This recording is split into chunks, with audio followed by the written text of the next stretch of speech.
So, you just bought your first smart switch, smart plug, or smart lock, and now you're staring at a wall full of wires, wondering if you're about to break something expensive, or worse, start a fire. I've installed hundreds of these things, and I still remember my first one. My hands were shaking. Today, I'm giving you the 5 things I wish someone had told me before I touched that wall plate. The tips that separate a smooth, confident install from a Saturday afternoon disaster. Quick heads up, these tips apply whether you're installing a smart switch, a video doorbell, a smart lock, or a hub based sensor. And if you haven't watched my Tapo setup video yet, I'll link it in the description. These tips build directly on the safety habits I mentioned there, like using a voltage tester and photographing your wiring. If you're new here, welcome. Let's jump in.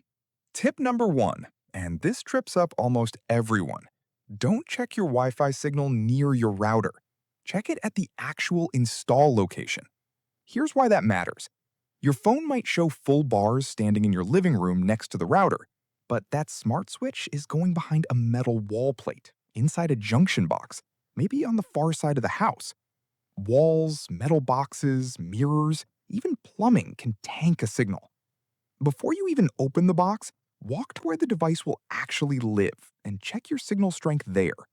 There are free Wi Fi analyzer apps for this. I'll drop a couple of names in the description. If you're getting a weak signal at the site, that's your cue to either add a mesh node, move the device, or plan on a Zigbee or Thread device instead. Which brings me to tip 3. Pro tip: test at the time of day you'll actually be using it. Wi Fi congestion changes when everyone's home streaming in the evening. Tip 2 is the single habit that has saved me the most headaches. Before you disconnect a single wire, take photos. Multiple photos, from multiple angles. Here's the thing: wiring configurations aren't always what the instruction manual assumes. You might have a neutral wire, you might not. You might have a 3-way switch setup with wires you don't recognize. If something goes wrong, or if you need to put the old device back on, you want a perfect visual record of exactly how it was connected. My rule: one wide shot of the whole box, one close-up of exactly how each wire connects, and one shot after you've pulled the switch out just enough to see behind it. Text those photos to yourself or drop them in a cloud folder. Don't just leave them on your phone where you'll lose track of them.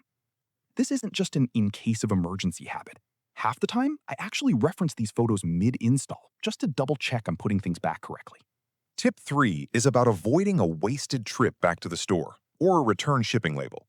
Before you buy, understand what protocol your device actually uses, because smart home device isn't one single standard.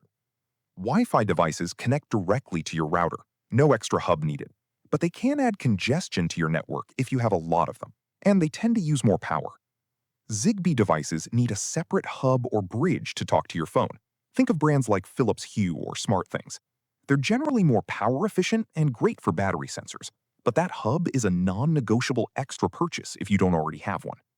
Thread devices are the newer kid on the block. They also need a border router, which is sometimes built into things you already own, like certain smart speakers or hubs, but they create a more resilient mesh network between devices. Before you check out on that online cart, look at the box or the listing and search for the word requires. That's usually where they'll tell you if a hub is mandatory. Nothing worse than mounting a device only to realize it's sitting there blinking because it has no way to talk to your phone. Tip 4 is simple, cheap, and almost nobody does it. Label your wires during the transition. Grab a roll of painter's tape and a marker, or a pack of wire labels if you want to be fancy. As soon as you disconnect a wire, wrap a small piece of tape around it and write what it is: line, load, neutral, ground, traveler, whatever applies. Why does this matter if you already took photos in tip 2? Because photos are great for reference, but labels are what save you when you're mid-install, both hands full, and you just need a quick glance to know which wire goes where, without pulling out your phone, unlocking it, and zooming into a photo. Belt and suspenders. Use both. Last tip, and this is the one that separates a smooth install from a frustrating one. Set up and update your device before you physically mount it. Take the device out of the box, sit it on a table near your router, and go through the entire app setup and pairing process first. Let any firmware updates fully download and install while it's sitting somewhere with a strong, close connection. Why does this matter so much?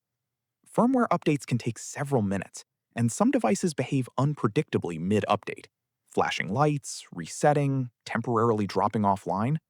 You do not want to be halfway through wiring something into your wall, hands full, one eye on a voltage tester, while also troubleshooting a firmware update that's stuck at 60%.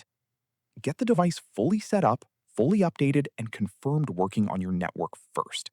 Then, and only then, go mount it in its permanent home. Let's do a quick recap. Check your Wi-Fi signal at the install site, not next to the router. Take photos of your original wiring from multiple angles before touching anything. Confirm your hub requirements, Wi-Fi, Zigbee, or Thread before you buy. Label every wire during the transition.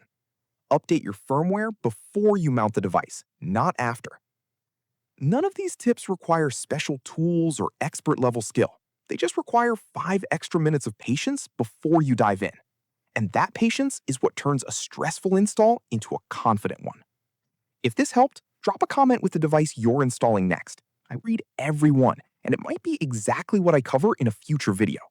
And if you haven't already, check out my Topo installation walkthrough linked right here, where I go hands-on with everything we just talked about. See you in the next one.